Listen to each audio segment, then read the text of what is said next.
প্রিয় দর্শক, কেমন আছেন? এই তো আপনাদের ভালোবাসার টানে বারবারই ছুটে আসি।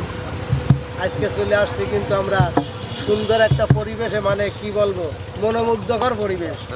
আর আজকে কিন্তু দাঁড়িয়েছি মানে পুরাতনের সাথে নতুন প্রতিভা নিয়ে। আর আমাদের আজকের নতুন প্রতিভা হলো সোনিয়া। কি সোনিয়া, কেমন আছো? আলহামদুলিল্লাহ ভালো আছি। আপনি ভালো আছেন? আলহামদুলিল্লাহ, আমি ভালো আছি।